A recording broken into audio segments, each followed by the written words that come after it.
Understanding Incoterms is a vital part of international trade. When exporting products internationally, you must agree to sell your goods based on 11 Incoterms. Incoterms is short for International Commercial Terms, which are published by the International Chamber of Commerce and relate to international commercial law.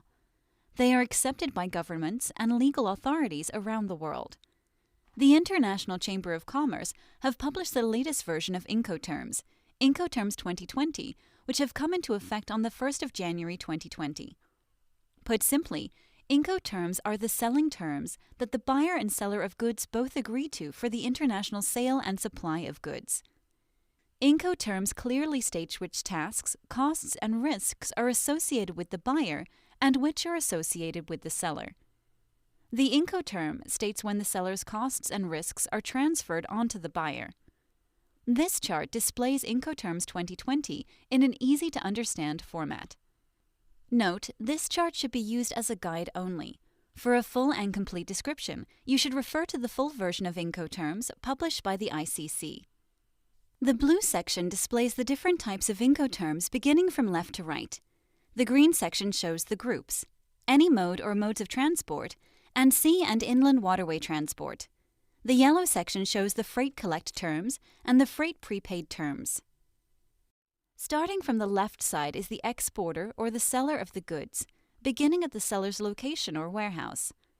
As you move along to the right, the products leave the warehouse, get loaded on board a vessel or aircraft at the port of loading, get shipped through to the port of destination, pass through customs at the arriving country, and then get delivered further through to the buyer's location.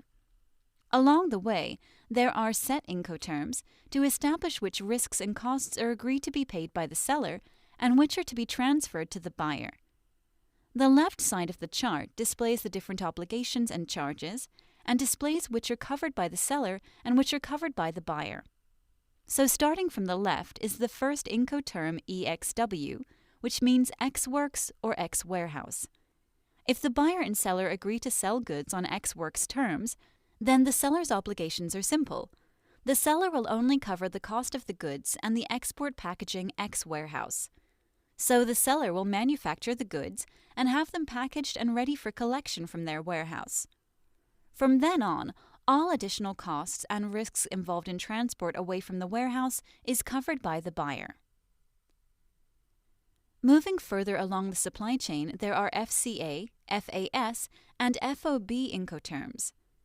Under FCA, free to carrier, the seller will cover export duties, taxes, and customs clearance to get the products prepared for export.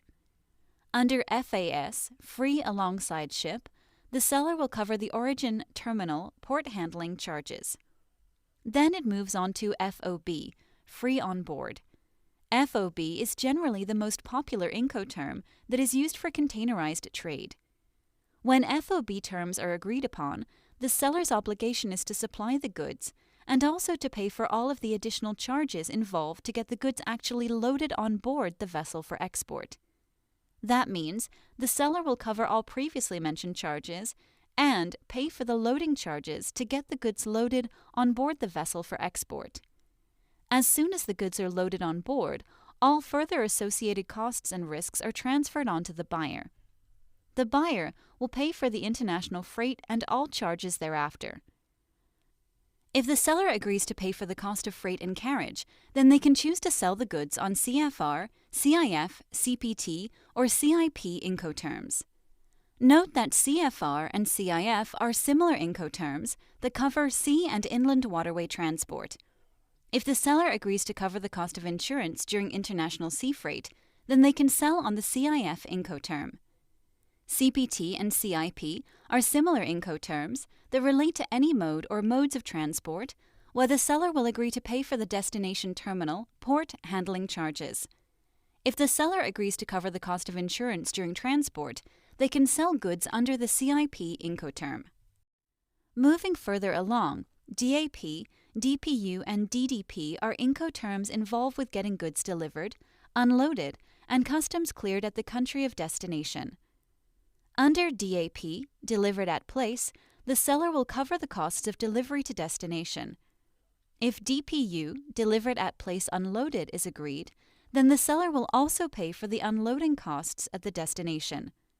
Finally, if DDP, delivered duty paid, is agreed, then the seller will also pay for the import duties, taxes, and customs clearance at the country of destination.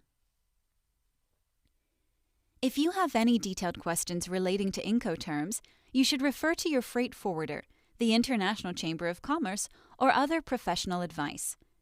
Before products can be shipped internationally, the buyer and seller must agree on the Incoterm that the goods are sold under. The Incoterm must be clearly stated in sales contracts and countersigned by both parties to avoid any misunderstandings.